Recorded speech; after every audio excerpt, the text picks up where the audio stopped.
Superposition of waves त्याचे problem सुरू करूया.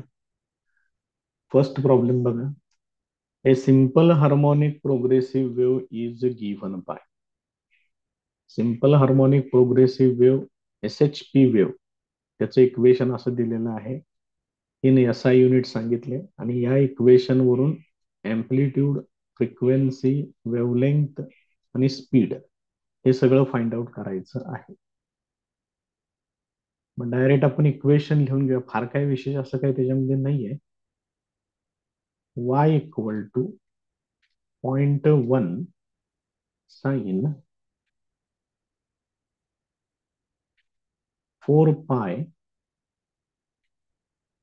Into bracket 50t minus 0.1x हे इक्वेशन दिलेलं आहे.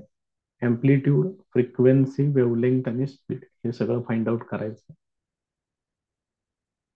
याला काय करूया, पहिल्यांदा आपल्याला आपलं स्टँडर्ड इक्वेशन माहिती असू दे काय आहे. आपलं स्टँडर्ड इक्वेशन आहे y equal to a sine 2 pi into bracket T upon capital T minus x upon lambda हे इक्वेशन आहे.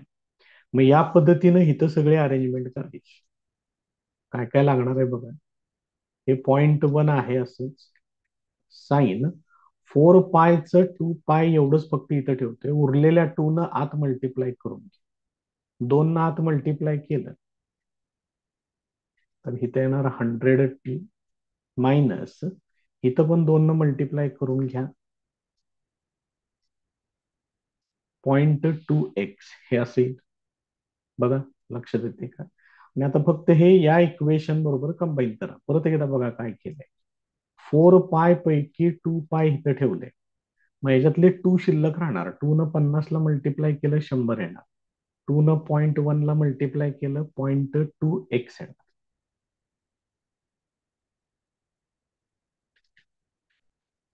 कम्पेअरिंग विथ, आता हे इक्वेशन लिहून घेतोय. y equal to a sine 2 pi T upon capital T minus x upon lambda याच्याशी compare करा. मग तुम्हाला बऱ्यापैकी सगळ्या व्हॅल्यूज इथे मिळतील.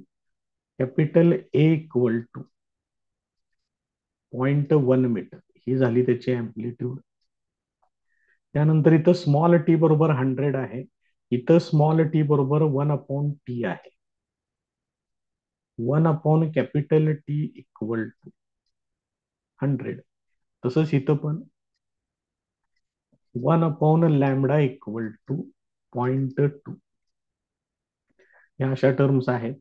त्यातल्या अँप्लिट्यूडचं काम झालेलं आहे. आता बाकीचं बघूया काय काय आहे ते. याच्यावरून 1/t म्हणजेच फ्रिक्वेन्सी, हीच त्याची फ्रिक्वेन्सी आहे.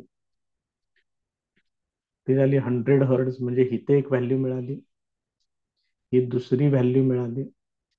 आता याच्यावरून लॅमडा फाइंड आउट करूया. लॅमडा इक्वल टू हे येणार 1/0.2 येणार.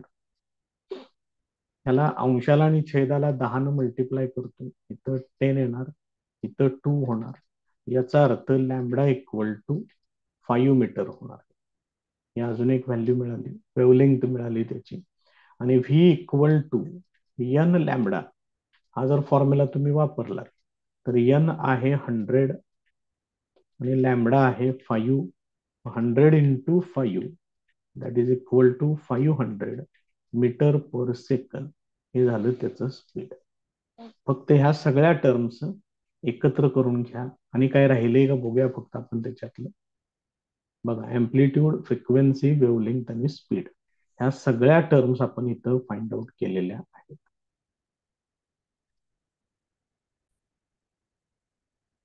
नेक्स्ट एक्झाम्पल बघा. Amplitude of a wave is represented by, इथे इक्वेशन ऑफ अ वेव्ह पाहिजे इथं. Equation of a wave is represented by हे इक्वेशन दिले त्याने.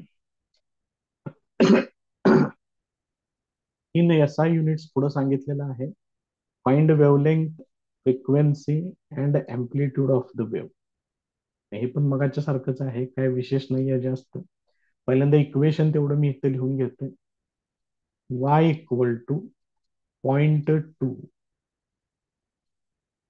Sign 4 pi into small t upon 0.08 minus x upon 0.8. सगळं SI युनिट्स मध्ये आहे, ते पण सांगितलेलं आहे. आता ह्याला फक्त ऍडजस्ट करून घेऊ. मगाशी जसं आपण घेतलं होतं स्टँडर्ड इक्वेशन, तसं मी इथं बाजूला लिहून घेतोय. y equal to A sine, इथं फक्त 2 पाय असते हे लक्षात ठेवा. 2 pi into bracket T upon capital T minus x upon lambda. आता इथं 4 पाय आहे, त्यापैकी 2 पाय तेवढं फक्त इथं ठेवून घेतोय आणि उरलेले 2 न आत मल्टिप्लाय करून घ्या.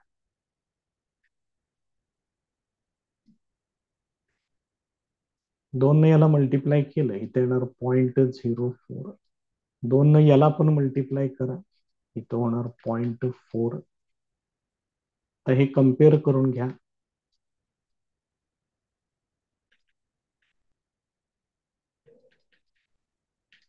comparing with y equal to a sin 2 pi into bracket t upon capital T minus x upon lambda.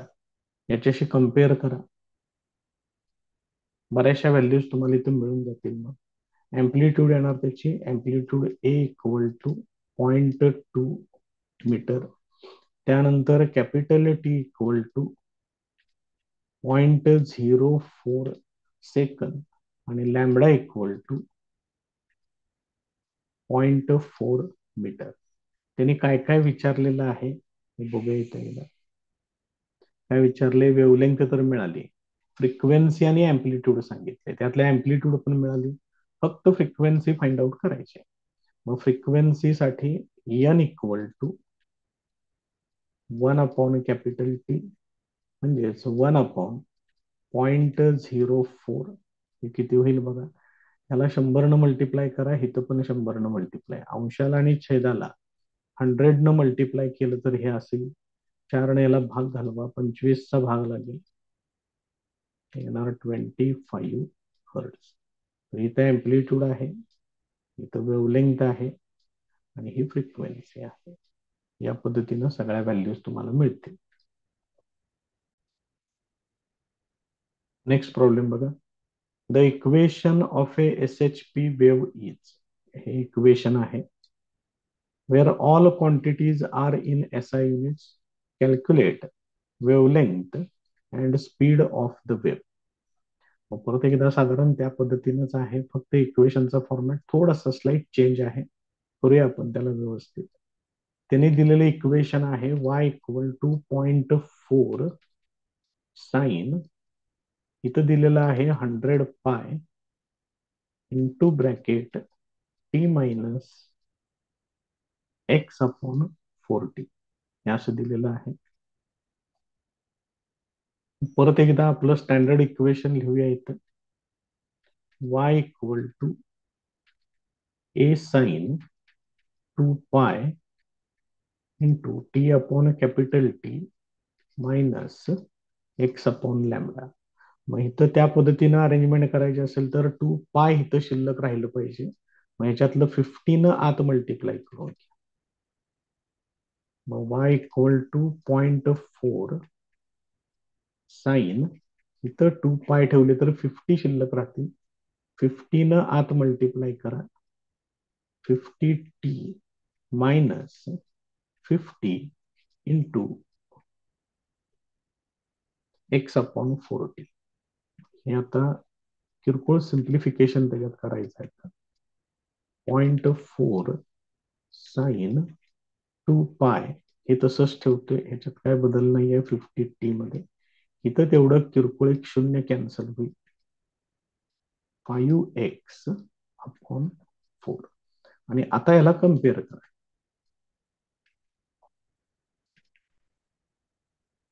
comparing with y equal to a sin 2 pi t upon capital T minus x upon lambda. तेव्हा एक लक्षात ठेवायचं की जोपर्यंत इथं 2 पाय येत नाही तोपर्यंत कम्पेअर करायचंच नाही त्याला. साधी सिंपल गोष्ट आहे. मग आता बघा बरं, व्हॅल्यूज तुम्हाला काय काय मिळतील. कॅपिटल ए इक्वल टू ते मिळणार आहे 0.4 मीटर. त्यानंतर 1 upon capital T, small T बरोबर कोण आहे बघा, हे येणार 50. आणि लॅम्बडा इक्वल टू एक्सच्या बरोबर कोण आहे, 1 अपॉन लॅम्बडा आहे.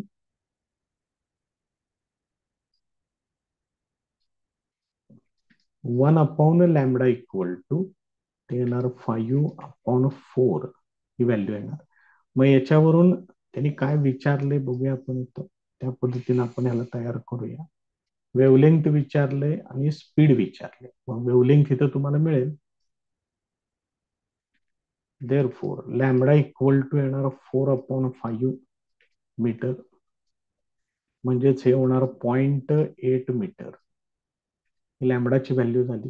ही 1/T आहे, म्हणजेच ही आहे frequency n equal to 50 hertz. आता मला पाहिजे स्पीड. एक व्हॅल्यू मिळाली मला वेवलेंथची. आता v equal to n lambda. n ची व्हॅल्यू आहे 50, लॅम्बडाची व्हॅल्यू आहे 4/5. कुठलेही घ्या, 0.8 घेतलं तरी चालतं. 5×50 4×40 40 मीटर पर सेकंड हे त्याचं फायनल आन्सर. बघून घ्या, काय काय किरकोळ किरकोळ चेंजेस करावे लागतात फक्त. नेक्स्ट प्रॉब्लेम बघा. Equation of SHP wave. हे इक्वेशन दिलेलं आहे त्यांनी. y equal to 0.05 sin pi 20t minus x/6. All quantities are in SI units. Calculate, त्यांनी काय विचारले बघा, डिस्प्लेसमेंट विचारले at 5 metre from the origin and at the instant 0.1 second. हे एक. त्याच्या पुढे आणखीन असं विचारलंय, find the phase difference between the two particles separated by 5 metre. 5 metre इतक्या डिस्टन्स वरती जे दोन पार्टिकल्स असतील त्यांच्यात फेज डिफरन्स कितीचा असेल हे पण त्यांनी विचारलेलं आहे. इथं आपण गिव्हन डाटा म्हणून त्याला सगळं लिहून घेऊ.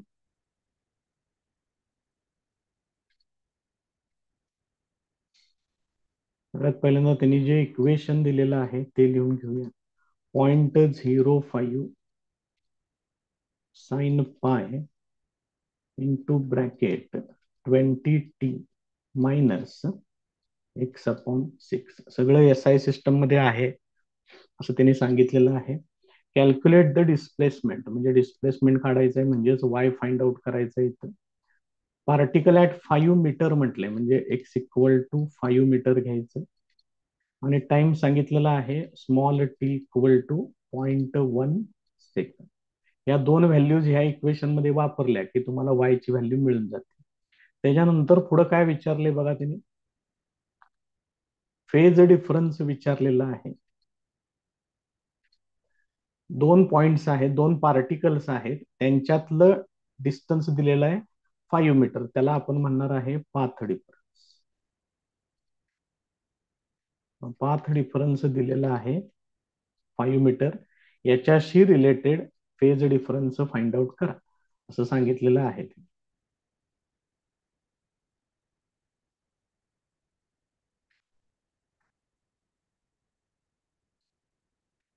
पुढचा सेक्शन.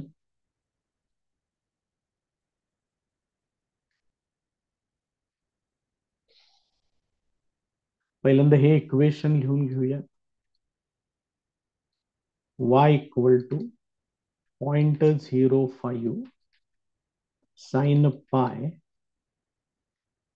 20t minus x/6.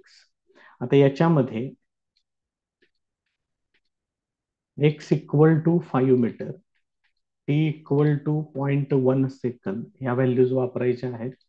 हे काय होईल बघा, y equal to 0.05 sine pi into bracket 20 × 0.1. Minute फक्त, हा जो ब्रॅकेट आहे तो फक्त मी स्क्वेअर ब्रॅकेट करून घेतोय. 20 × 0.1 मायनस एक्सच्या ठिकाणी वापरायचं आहे 5. मग हे काय होते बघा, याचं सिम्प्लिफिकेशन y इक्वल टू, 2 मिनिटं तसंच ठेवतोय, इंटू ब्रॅकेट 20 × 0.1 म्हणजे हे होणार 2 मायनस 5/6 हे असेल 6×2 = 12, 12 वजा 5 म्हणजे 7 येणार ते 0.05 साइन इथे येणार 6×2 = 12, 12 वजा 5 7, 7/6 इंटू पाय, त्यालाच मी असं लिहितोय 7π/6. तर हे फक्त तुम्हाला जरा मॅथमॅटिक्स वापरून हे आपल्याला सोडवता आलं पाहिजे. त्याच्यासाठी काय करायचंय बघा, 0.05 साइन, इथं छेदामध्ये किती आहे 6, मग 6 न भाग जाईल अशी टर्म पहिल्या ठिकाणी तयार करायची, उरलेलं पुढं मांडून घ्यायचं. मी 7π असं लिहून घेतोय /6. हे काय होणार बघा, y इक्वल टू 0.05 साइन, या 6 सेपरेट डिवाइड करा म्हणजे येणार हे पाय प्लस π/6 येणार. मग पाय म्हणजे 180 प्लस थिटा म्हणजे हे जाणार थर्ड क्वाड्रंट मध्ये. आता हे माहित पाहिजे सगळं, त्याला काही पर्याय नाही. तर पाय प्लस थिटा म्हणजे 180 पेक्षा जास्त म्हणजे थर्ड क्वाड्रंट मध्ये. थर्ड क्वाड्रंट मध्ये टॅन पॉझिटिव्ह असतो, हे साइन आहे, त्यामुळे याचं आन्सर येणार -0.05 इंटू ब्रॅकेट मायनस साइन π/6 येते. इथं डिवायडेड बाय 2 नाही, त्यामुळे साइनचं साइनच राहणार आणि अँगल जातो थर्ड क्वाड्रंट मध्ये. थर्ड क्वाड्रंट मध्ये टॅन पॉझिटिव्ह असतं, हे साइन आहे, त्यामुळे हे येणार मायनस. आता साइन π/6, π/6 म्हणजे 30, हे मायनस साइन पुढे घेतोय 0.05 इंटू साइन π/6, π/6 म्हणजे 30 आणि साइन 30 म्हणजेच 1/2. मग याला 2 न डिव्हाइड करून घ्या फक्त, मायनस 0.0, 2×4 उरला 1, 2×5 = 10. हे त्याचं त्या ठिकाणी डिस्प्लेसमेंट तुम्हाला मिळेल, डिस्प्लेसमेंटची व्हॅल्यू. आता त्यांनी अजून एक व्हॅल्यू त्यांनी विचारलेली आहे, ते विचारले त्यांनी फेज डिफरन्स विचारलाय, पाथ डिफरन्स दिलंय आणि फेज डिफरन्स विचारलेला आहे. मी परत एकदा हे इक्वेशन इथं खाली कॉपी करून घेतो, एकच मिनिट. मग त्याच्यावरून आपल्याला पुढे ते सोडवलं पाहिजे.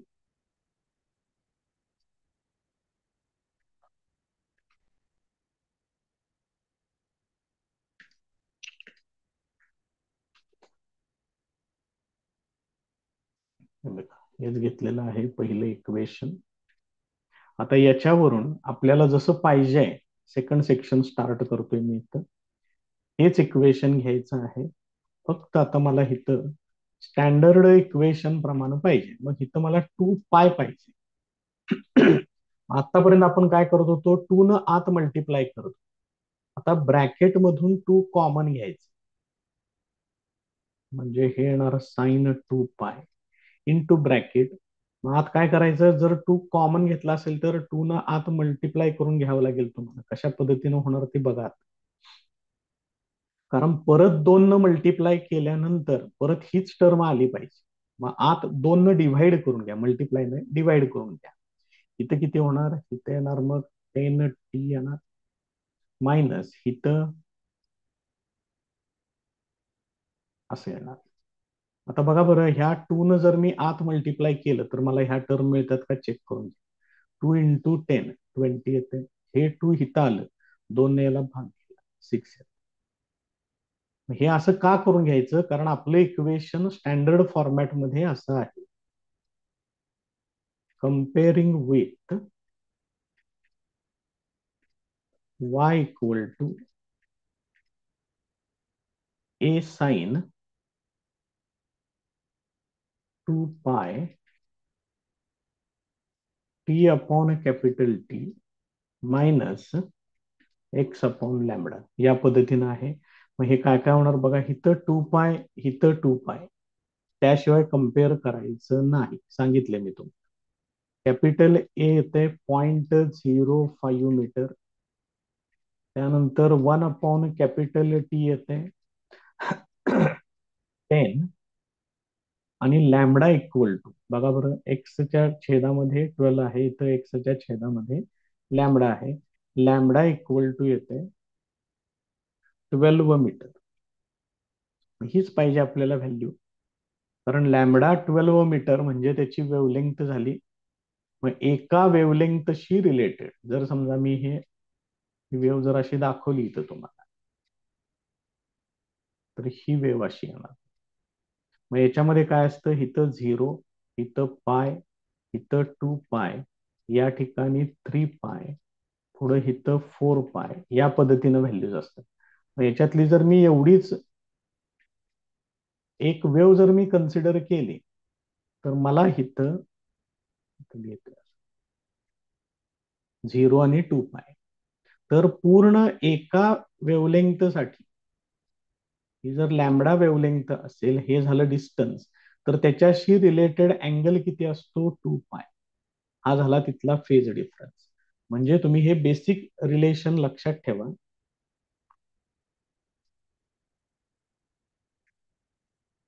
For path difference equal to lambda, phase difference equal to 2 pi. मग आत्ता त्यांनी पाथ डिफरन्स किती दिलेला आहे बघा बरं, त्यांनी सांगितलेलं आहे 5 metre. Therefore path difference is equal to 5 meter, then corresponding phase difference equal to, त्याला मी कन्सिडर करतोय डेल्टा. मग काय करायचं बघा, लॅमडाला 5 ने डिव्हाइड करा, इज इक्वल टू, इथं घ्या 2 पाय अपॉन डेल्टा. मग आपल्याला डेल्टा काढायचा आहे. मग डेल्टा इक्वल टू काय होईल बघा, 2 pi into 5 divided by lambda. त्यातलं लॅमडा आहे, हे बघा इथं काढले बघा, लॅमडा आहे 12 मीटर, ते घ्या इथं. मग हे काय होणार, हे येणार बेस अख्ख 12 येणार, 5 पाय अपॉन 6 रेडियन, एवढा तिथं फेज डिफरन्स मिळेल. नेक्स्ट क्वेश्चन बघा, equation of S H P wave is given by, equation दिले, find the displacement and velocity, displacement आणि व्हेलॉसिटी दोन्ही पण विचारले, of a particle at 50 centimetre from origin and at 0.1 second. X दिले, small T दिलेलं आहे, displacement म्हणजे Y काढायचं आहे, व्हेलॉसिटी पण काढायची आहे. All quantities are expressed in CGS units, हे महत्वाचं, सगळ्या क्वांटिटीज सीजीएस युनिट मध्ये सांगितलेल्या आहेत.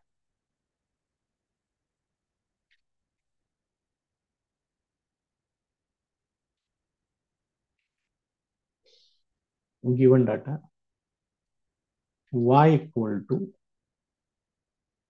4 sine pi into bracket T upon 0.02 minus x upon 75, सगळं सीजीएस सिस्टम मध्ये आहे, एवढं माहित असू दे. त्यानंतर त्यांनी विचारले डिस्प्लेसमेंट म्हणजे वाय काढायचं आहे, व्हेलॉसिटी विचारले म्हणजे व्ही फाइंड आउट करायचं आहे, पार्टिकल किती अंतरावरती आहे म्हणून सांगितलंय, 50 सेंटीमीटर ओरिजिन पासून, आणि टाइम सांगितलेला आहे 0.1 सेकंद. बघूया एक एक एक एक काय काय होते ते. पुढचा सेक्शन,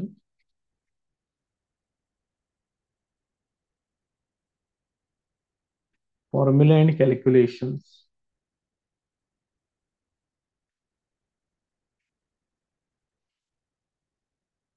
मग हे इक्वेशन आहे असं लिहून घ्या तिथे.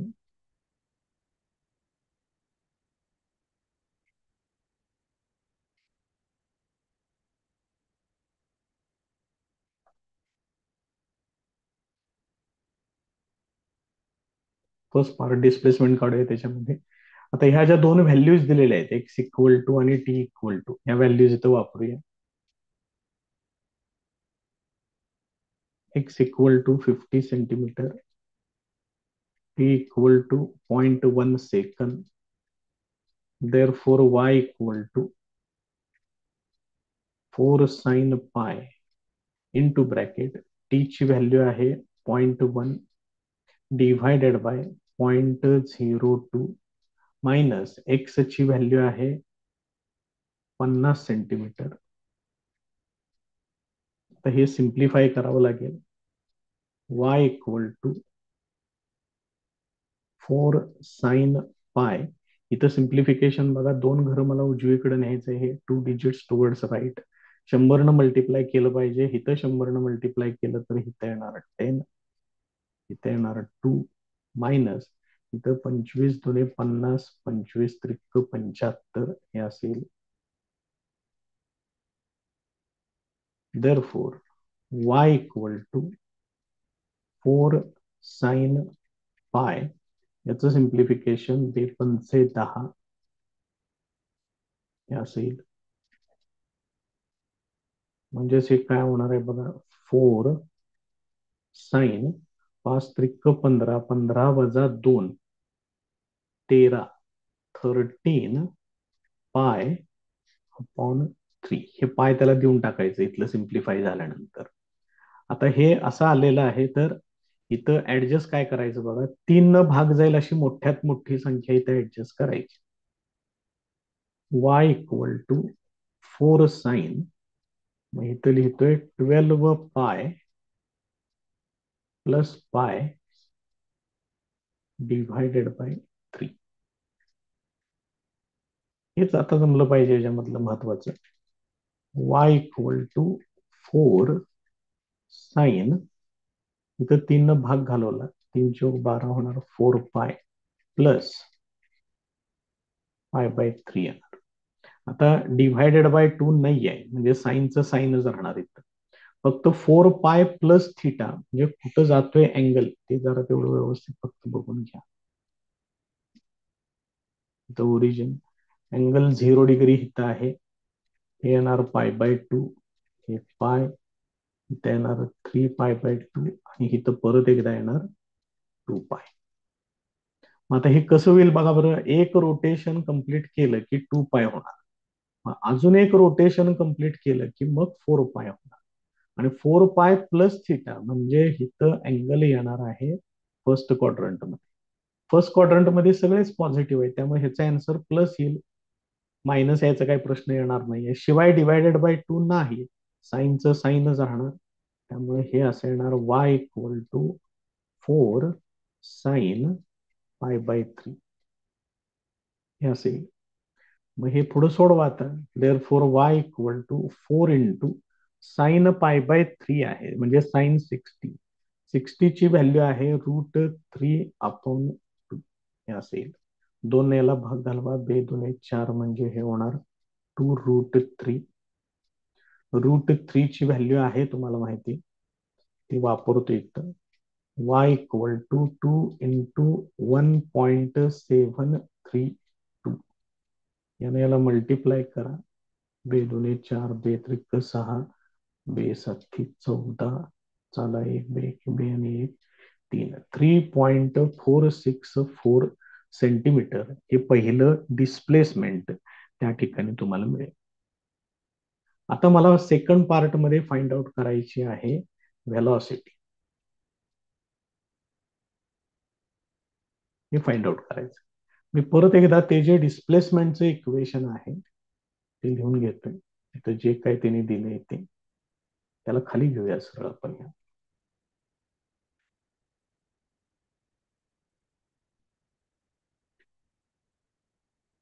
मग त्याला आपण तिथं पाहिजे तसं ऍडजस्ट करून घेऊ.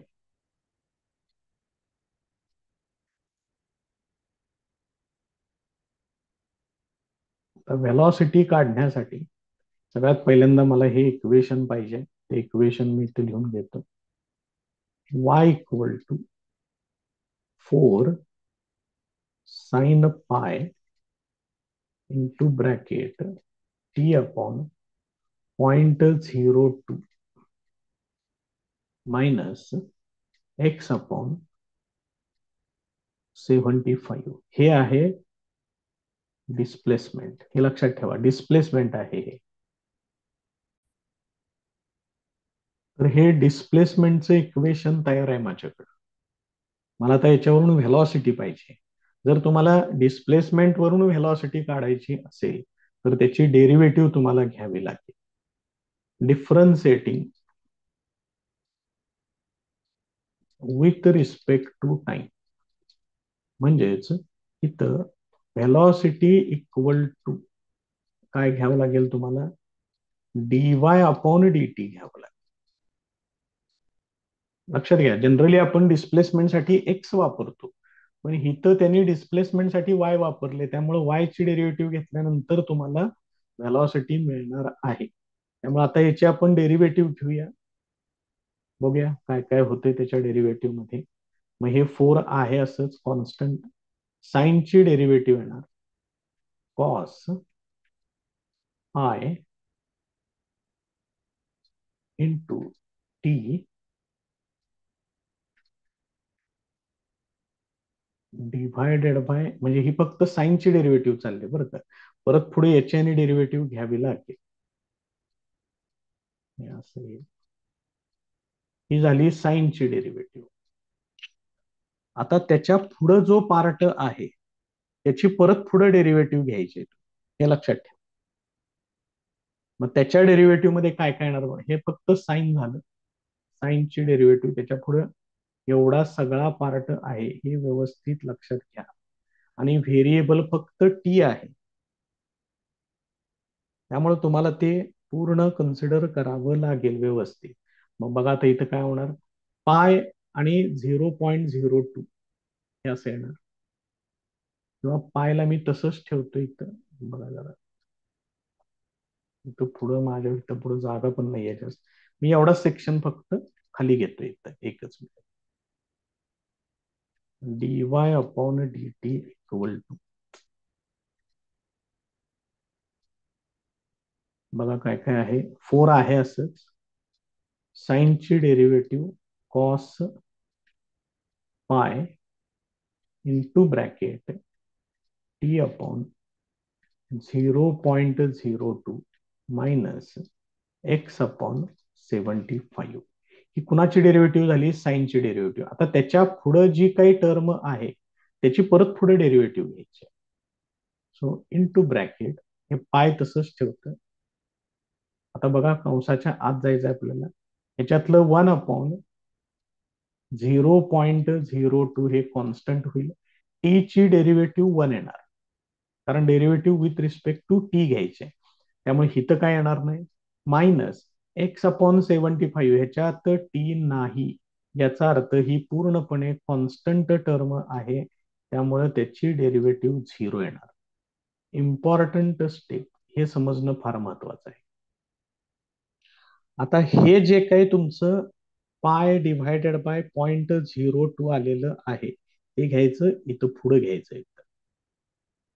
मग तुम्हाला हे काय मिळेल, dy अपॉन dt म्हणजेच व्हेलॉसिटी मिळेल. हे कसं येणार बघा, पाय डिव्हायडेड बाय 0.02 हे घेतोय पुढं, 4 into pi divided by 0.02 into cos pi into bracket T upon 0.02 minus x upon 75 हे असेल. ही तिथली व्हेलॉसिटीसाठी हे आपलं इक्वेशन तयार होईल. आता याच्यामध्ये व्हॅल्यूज वापरायचे आहेत प्रत्येक. त्यांनी कुठली व्हेलॉसिटीसाठी आता मी इथं स्मॉल व्ही वापरतोय. व्ही इक्वल टू हे काय होणार बघा, 4 पाय डिव्हायडेड बाय 0.02. त्याला 1-2 मिनिटं तसंच ठेवतोय. पुढच्या व्हॅल्यूज वापरून घेऊया आणि सिम्प्लिफिकेशन करूया. कॉस पाय स्मॉल टी किती आहे, 0.1 सेकंद आहे. 0.1 डिव्हायडेड बाय 0.02 मायनस एक्स किती आहे, एक्स आहे 50 सेंटीमीटर. ते आहे असंच घ्यायचंय, त्याच्यात काही बदल करायचे नाहीयेत. ह्या दोन व्हॅल्यूज ज्या आधी वापरलेल्या आहेत त्याच वापरायच्या. आता हे झालं, ह्याचं काम झालेलं आहे, याला बाजूला काढतो. आता आपलं आपण इथं सोडूया, त्याला काय होते ते बघू. आता सगळ्यात पहिल्यांदा ही टर्म बघून घ्या, याचं सिम्प्लिफिकेशन कसं होणार. याला 100 मल्टिप्लाय करा म्हणजे हे छेदामध्ये 2 होईल. तसं हिथं पण मल्टिप्लाय करा म्हणजे हे होणार 400 पाय डिव्हायडेड बाय 2. इथलं सिम्प्लिफिकेशन बघा. आता कॉस पाय इंटू ब्रॅकेट, याला 100 मल्टिप्लाय केल्यानंतर इथं 10 इथं 2 येणार. 10 डिव्हायडेड बाय 2 मायनस इथं किती होणार बघा बरं. आता याचं 25 2 50, 25 त्रिक 75. मगाशी सोडवलेलंच आहे, तसंच येते साधारणपणे. बघू पुढं आणखीन काय त्याच्यामध्ये बदल होतोय का. सिम्प्लिफिकेशन त्याचं आता. देअरफॉर व्ही इक्वल टू 2 ने इथं भाग घालवा. 200 पायची व्हॅल्यू पण घेतोय 3.142 into cos pi into bracket, इथं होणार 2×5 म्हणजे इथे येणार 5 मायनस 2/3. मग हे किती होते, 3×5 15, 15 वजा 2 13/3. ठीक आहे. व्ही इक्वल टू ह्याला 200 न मल्टिप्लाय करा म्हणजे 100 न मल्टिप्लाय केलं तर 314.2 होणार. त्याची दुप्पट ती येणार 628.4. पाहिजे असलं गुणाकार करून बघा. इंटू कॉस हे काय होणार आहे, 13 पाय अपॉन 3 येणार. याला मगाच्या सारखं परत एकदा ऍडजस्ट करा. V equal to 628.4 into cos, इथं आता कॉस आहे मात्र हे लक्षात घ्या. मग इथं 12 पाय प्लस पाय डिव्हायडेड बाय 3 येणार. सिम्प्लिफिकेशन त्याचं. देअरफॉर व्ही इक्वल टू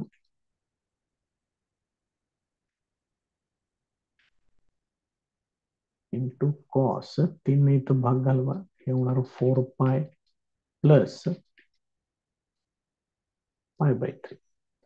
परत एकदा मगाच्याच पद्धतीनं हा अँगल सुद्धा फर्स्ट क्वाड्रंट मध्येच जाणार आहे. मग असे सांगितले त्याचं एक्सप्लेनेशन. शिवाय इथे डिव्हायडेड बाय 2 नाही, त्यामुळे हे असेल 628.4 इंटू कॉस पाय बाय 3. एवढंच आहे ना. मग कॉस पाय बाय 3 म्हणजे 1/2 आहे.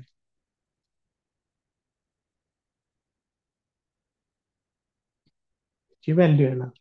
2 न त्याला डिव्हाइड करा, मग अशी मल्टिप्लाय केलं होतं, आता फक्त डिव्हाइड करून घ्या. हे असेल आणि हे सगळं सीजीएस सिस्टम मध्ये आहे, त्यामुळे हे येणार सेंटीमीटर पर सेकंद. हे त्याचं व्हेलॉसिटी मिळेल.